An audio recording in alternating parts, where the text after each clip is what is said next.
pourquoi ta plus grande blessure peut devenir ta plus grande puissance. Si tu refuses de regarder ta blessure en face, elle te possédera. Si tu décides de l'accepter, elle te propulsera. Si tu regardes là droit dans les yeux cette blessure, cette plus grande blessure que tu as en toi, qu'est-ce que tu ressens? Est-ce que tu ressens un nœud au ventre comme un ouragan? Est-ce que tu ressens ta gorge qui se serre? Est-ce que tu ressens des fourmillements? Est-ce que tu ressens de la gêne? Est-ce que tu as envie de te faire toute petite? Est-ce que tu as envie de crier au monde? Qu'est-ce qui se passe quand tu la regardes, quand tu la ressens? Quand on vit une tempête, on découvre des forces à l'intérieur de nous. Parfois, on a vécu l'abandon et on a trouvé la force de la résilience. Parfois, on a vécu du rejet et on a trouvé la force d'apprendre à nous aimer nous-mêmes. Parfois, on a vécu l'humiliation et on a appris à connecter à notre audace, à se déployer. Parfois, on a vécu l'injustice et du coup, on a trouvé la force de briser les chaînes, de briser les normes. À l'intérieur, en fait, de chaque blessure, il y a un potentiel. Ici, je ne vais pas te dire qu'il faut être blessé dans la vie, qu'il faut être victime pour être quelqu'un, pour découvrir nos talents cachés. Ici, ce que je veux te dire, c'est que si tu as une blessure, c'est pas une fatalité. Que tu peux en faire un fardeau, ou que tu peux en faire une force. Et ça, c'est le pouvoir que tu as toi, que personne d'autre ne peut te donner. Tu peux porter une blessure comme une croix, tu peux la porter comme un feu qui te réchauffe et qui te nourrit. Et à partir du moment où déjà on offre à notre esprit, à nos émotions, à notre corps, cette perspective où notre blessure, nos blessures, mais là on va parler de notre plus grande blessure, peut devenir une force. On sort d'un état végétatif, on sort de l'état de victime, on est prête au changement et on est prête à prendre le pouvoir à l'intérieur de nous. On apprend à briser nos chaînes intérieures et à briser les normes que l'on nous a dites. Et c'est une force incroyable. C'est la force que l'on a. On n'a pas le choix sur forcément tout ce que l'on vit. On n'a pas forcément le choix sur notre vécu, sur notre passé, sur les épreuves qui nous arrivent. Par contre, on a le choix de ce que l'on en fait. Parfois, sur l'instant, c'est tellement dur à vivre qu'évidemment, il faut du temps. Il faut du temps pour penser certaines choses, pour apaiser certaines plaies. Et ça aussi, c'est ok. Mais il y a un temps où on peut en faire quelque chose, où on peut découvrir une force à l'intérieur de nous. Et en fait, c'est apprendre à danser avec ces blessures. C'est apprendre à danser sous la pluie, sous la tempête, sous l'orage, à l'intérieur de soi. Si tu ne fuis pas tes blessures, si tu oses les regarder avec confiance, conscience, tu vas créer quelque chose de magnifique à l'intérieur de toi, c'est de l'interconnexion. Tu vas créer à l'intérieur de toi de l'amour, de l'écoute, de la compréhension entre les parts de toi-même. J'aime beaucoup poser l'image que la blessure, c'est ni un bourreau, c'est ni une casserole, c'est un enfant. Un enfant qui pleure, un enfant qui crie, un enfant qui a besoin qu'on l'écoute. Et là, quand tu prends conscience de ça, toute ta perspective bascule. Déjà, c'est important de venir poser ton regard sur comment tu vois les blessures. Tes blessures, celles des autres. Comment on t'a appris à gérer les blessures? Est-ce que c'était des fardeaux? Est-ce que c'était des faiblesses? Est-ce qu'il fallait taire ses émotions? Est-ce qu'il fallait avancer? Est-ce qu'il fallait se dépasser? Si tu avais de la colère? Non, c'était pas bien la colère, il fallait la réprimer. Quand tu pleurais? Non, ne pleure pas, il faut y aller. Ou est-ce qu'au contraire, on te laissait dans cette émotion et on ne t'a pas appris à la gérer? Parce qu'évidemment, la blessure va s'exprimer par l'émotion parce qu'elle va être activée par des situations qui, indirectement dans ton cerveau, même si ça n'a pas forcément de lien, il y a quelque chose qui va faire que ta blessure, par certaines situations qui va lui rappeler, d'une manière ou d'une autre, symboliquement, ce qu'elle a vécu à ce moment-là, ça va t'activer et évidemment, les émotions vont arriver. Et souvent, en fait, dans notre société, les blessures, il ne faut pas les voir. Il faut qu'on soit tout sourire, qu'on aille bien, que tout soit magnifique. Et puis, si tu as une blessure, avec le temps, ça va aller. Et puis, le temps guérit les choses. Alors oui, le temps fait certaines choses, mais il ne fait pas tout. Et ça, c'est hyper important de le regarder, de voir le regard qu'on vous a appris sur ce qu'est être blessé, sur ce qu'est être la blessure, mais aussi le regard sociétal. Il faut l'oublier, il faut passer à autre chose. Tu as été victime de ça, il faut penser à autre chose. Tu as été ci, tu as été mis, c'est passé ci, c'est passé. Il faut penser à autre chose, il faut oublier, il faut aller au-delà.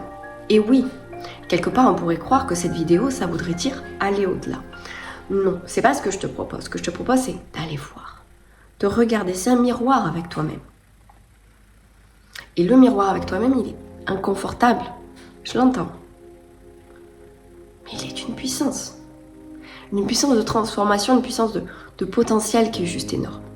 En fait, c'est comme si là maintenant, sous le silence, sous les faux semblants, sous les masques, sous les peurs, sous tout ce qui englobe cette blessure encore pour toi,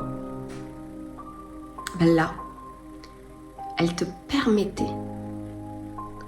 de rallumer un feu intérieur. Si en le regardant, tu te permettais d'apprendre à danser avec elle, à te déployer, comme si en fait ta blessure était comme un portail pour toi, une porte, un pont qui t'amène vers plus toi. Moi, j'aime pas l'idée de nouvelle version de soi-même, être plus ci, plus non. En fait, c'est de venir être davantage soi. C'est se libérer de nos chaînes intérieures et des chaînes extérieures, sociétales, éducatives, et être plus soi.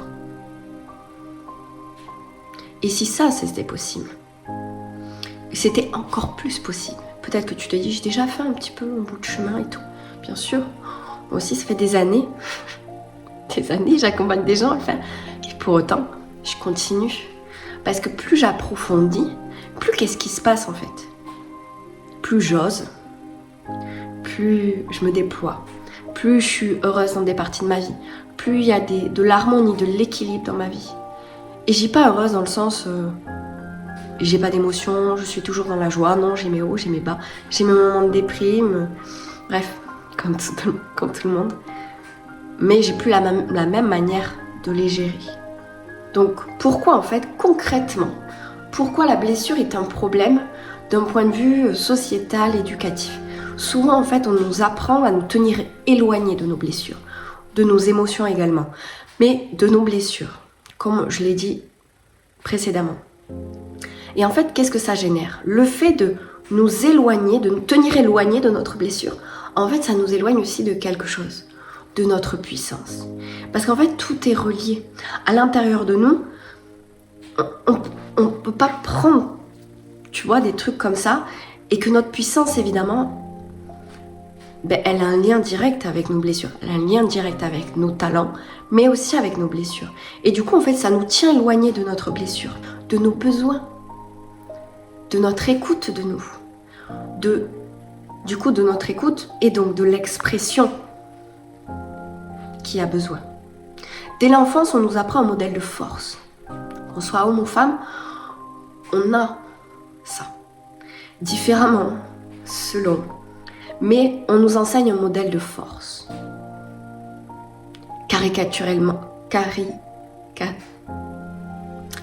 Stéréotypement, l'homme, ça va être le modèle de force du leader, de la force pure. Et nous, ça va être modèle de force de service, entre guillemets. Si on pose les choses de manière très stéréotype. Et on nous apprend à taire tout ça. On nous apprend à être loin de nous, loin de nous-mêmes. Et tant que tu es loin de toi-même, tu es aussi loin de ta puissance. Et en fait, quand on commence un chemin, c'est comme si on se rapprochait de plus en plus de notre puissance. Et après, on vient, je veux dire, casser un petit peu la coque, là où elle s'exprime, là où elle se déploie. Et on nous dit des choses comme « Ne pleure pas, n'en fais pas trop, fais pas ton cinéma. Allez, regarde, des personnes elles vivent des choses beaucoup plus dures que toi. » C'est vrai. Mais est-ce que c'est pas pour autant que tu peux pas vivre ton émotion ? En fait, c'est s'éloigner de notre propre vérité. Parce que notre vérité, elle peut que s'exprimer si on s'écoute, si on a un lien avec nous-mêmes, si on se connecte profondément à nous-mêmes. Et se connecter à soi-même, c'est pas juste se connecter subtilement. C'est pas juste se connecter par la méditation. Ça, je l'ai beaucoup vu aussi. Non. La connexion avec soi, c'est aussi s'exprimer dans quelque chose de très rationnel, de très matériel aussi. Qu'est-ce que tu fais de cette connexion ? Est-ce que tu l'exprimes ? Est-ce que tu crées des choses dans ta vie, des projets dans ta vie qui sont en fonction de cette expression ? Et donc, évidemment, cette dissociation a un prix. Elle a un prix pour notre créativité. Elle a un prix pour notre confiance. Elle a un prix pour notre regard envers nous-mêmes. Parce qu'en fait, notre éducation, que ce soit celle de nos parents proches, mais aussi l'école nous a éduqués, la société nous a éduqués. C'est notre boussole intérieure. C'est ce qui crée en fait nos fondations et nos piliers pour avancer dans la vie. Et à partir de là, quand on a conscience de l'importance de cette éducation, de prendre conscience d'elle, déjà on devient un petit peu plus maître. Par exemple, un enfant qui a grandi dans un environnement où il a dû mériter l'amour, où il devait répondre à des standards, des attentes de perfection. Lorsqu'il va devenir adulte, il va avoir toujours en fait le besoin de faire plus, d'en faire trop, d'être toujours là. Il va toujours en fait s'abandonner dans cette quête de recevoir l'amour. Un enfant dans lequel on a les émotions, où on a tué ses émotions, on a tué ses ressentis, ça va être un adulte qui va douter de ses ressentis, qui va douter de ce qu'il ressent, de son intuition, de ses émotions. Un enfant qui a appris à se suradapter lorsqu'il était enfant, à s'adapter à son environnement, peu importe, souvent parfois par survie, entre guillemets, il va plus vraiment savoir qui il est quand il est adulte. Parce qu'il va être toujours dans ce système de suradaptation et il va en fait avoir la difficulté à se déconnecter des autres pour être pleinement avec lui-même. En fait, tout ça c'est comme un filtre déformant que tu as, qu'on a, je m'inclus dedans. C'est-à-dire c'est comme des lunettes déformantes qui te donnent une perception de toi et de la réalité qui est différente. Parce qu'en fait, la société a une obsession pour le contrôle de l'émotion, le contrôle de la performance. Et en fait, on valorise la rationalité, l'efficience, la performance. Et on oublie le vécu intérieur. Et j'ai envie de dire, où est la place de notre vécu ? Où est la place de nos blessures dans cette société ? Où est la place au chaos intérieur ? À la transformation, à la quête de soi, à, oui, certes, un certain inconfort pour venir rencontrer ces aspects-là, mais quelle liberté! Quelle liberté! Et du coup, en fait, ce qui est gênant, c'est que quand il y a ce chaos, qu'on se l'autorise, qu'on rencontre petit à petit notre puissance, qu'on se libère, en fait, on est difficilement conforme, on rentre beaucoup moins dans les cases. Et ça, c'est gênant. C'est gênant pour la société. Et quand je dis la société, c'est les gens, c'est les mœurs, c'est plein de choses en fait. Donc, où on place cet espace-là ? Où on s'autorise à le mettre ? Où on s'autorise à être dans notre vérité ? Quitte à ne pas être conforme. Pourquoi ta plus grande blessure, peut devenir ta plus grande puissance. Parce qu'à partir du moment où tu prends conscience d'elle, petit à petit tu prends conscience d'elle, tu vas prendre conscience de comment elle s'exprimait inconsciemment dans ta vie, dans tes pensées, dans tes émotions, dans tes choix, dans tes réactions sur certaines situations. Et ça, en fait, ça va te redonner du pouvoir sur toi, du pouvoir sur tes choix. Ça va te permettre, en fait, qu'elle ne te possède plus. Parce qu'un trauma, c'est pas une cassure définitive, c'est une rupture qu'on peut venir intégrer à l'intérieur de nous. Et plus tu vas comprendre là où cette blessure vient s'infiltrer, quelles lunettes elle vient te mettre sur ton regard à toi-même, sur tes relations amoureuses, sur ton rapport à l'argent, sur ton rapport à ton boulot, ton rapport à tes enfants, ton rapport à la famille, bref, tous les domaines de ta vie, plus tu vas prendre conscience de ça, et plus tu vas retrouver petit à petit ton pouvoir. Tu vas pouvoir avancer sur ce plan-là. Parce qu'une fois que tu la vois, elle perd du pouvoir sur toi. Et les schémas inconscients, tu vas petit à petit les mettre en conscience et tu reprends ton pouvoir. Ensuite, moi j'aime beaucoup utiliser les symboliques et les images. Et j'aime pour parler en fait que nous avons des forces psychiques à l'intérieur de nous. Et j'aime l'image du phénix. Et à l'intérieur de nous, on a tous cette force-là. Cette force en fait du chaos, de la mort, de quelque chose de très difficile, de très confrontant, des choses les plus difficiles, d'en faire quelque chose qui renaît, d'en faire une force. Et c'est l'image du phénix. Et c'est une force psychique que nous avons. Ce qu'on voit en psychanalyse jungienne, où l'inconscient est rempli d'archétypes, ce qu'on va appeler des archétypes, qui sont en fait des forces psychiques. C'est comme des organes de la psyché un petit peu, tu vois. Et en neurosciences, on voit aussi en fait que lorsqu'on vit des épreuves, il y a des circuits neuronaux qui vont se créer en fait par le stress et la douleur, ce qu'on va appeler la résilience adaptative. Et en fait, ces circuits neuronaux, lorsqu'on va du coup bosser sur notre blessure, ils vont en fait se modifier entre guillemets pour vulgariser les choses et devenir une force de résilience. Et c'est là où en fait l'image du phénix est hyper intéressante. C'est que on a tous ce pouvoir en nous et on peut l'utiliser. Et quand je dis ce pouvoir, c'est vraiment cette force de je m'autorise à ce que je puisse faire renaître de ça. Je puisse renaître de ça. Je puisse me déployer de tout ça. Et d'ailleurs, on peut le voir, il y a plein de personnes qui ont fait des choses magnifiques, qu'on connaît, qui sont grandioses, qui ont fait des choses qui ont changé l'humanité, qui ont aidé des gens, qui ont fait vraiment des choses magnifiques. Est-ce que c'était les personnes qui avaient la vie la plus lisse, la plus simple? Non. Ils sont souvent sortis des cases, ils sont souvent sortis des normes. Ils avaient parfois, souvent, un vécu assez intense. Pas forcément violent, horrible, mais intense. Parce qu'ils avaient aussi réussi à poser de la conscience dessus.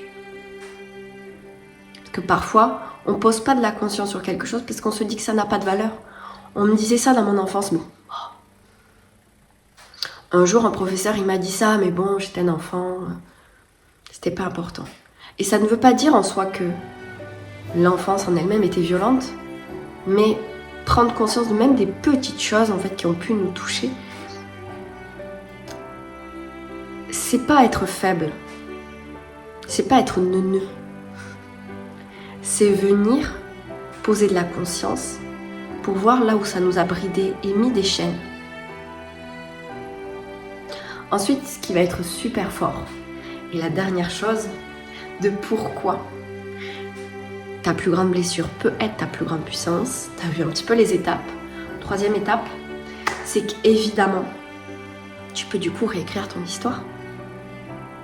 Et tu me dis, bah non, mon vécu, c'est mon vécu. Oui, ton vécu, c'est ton vécu. Mais la perspective que tu vas en avoir, la narration personnelle que tu vas en faire, les lunettes que tu vas poser sur toi ne vont plus être les mêmes. Et du coup, ta narration personnelle va changer. Et du coup, en fait, des choses vont changer. Parce que tu vas pouvoir sortir des rôles, des masques, des schémas. Et la puissance de l'humain, c'est qu'il peut, oui, réécrire son histoire. Il ne peut pas réécrire les faits, mais il peut réécrire les sentiments, les émotions, sa perception. C'est ce qu'on va appeler la réécriture narrative. Car tu n'es pas défini par ce que tu as vécu. Tu es défini par ce que tu fais de ton vécu. Du coup, tu n'es plus quelqu'un qui supporte la douleur. Tu es quelqu'un qui reprend son pouvoir. Et ça change tout. Je suis super heureuse de te transmettre ça. Parce qu'à partir du moment où tu changes de perception, parce qu'à partir du moment où tu vas encore plus loin dans tout ça, c'est ta puissance, c'est ta confiance, c'est ton regard pour toi-même. Et ça, c'est le plus beau cadeau que tu peux te faire, qu'on peut se faire. Et ce qui m'anime, c'est que les femmes, tout humain, mais je travaille particulièrement avec les femmes, elles puissent incarner ce qu'elles sont, ce qui les fait vibrer, leurs désirs, leurs valeurs, et ça passe par là. Si tu as envie avec moi de venir rejoindre ma communauté Telegram, ou tu as envie de prendre soin de toi, de t'accorder un moment particulier, je te reçois avec grand plaisir en tant qu'expert capillaire pour t'accompagner sur tes cheveux.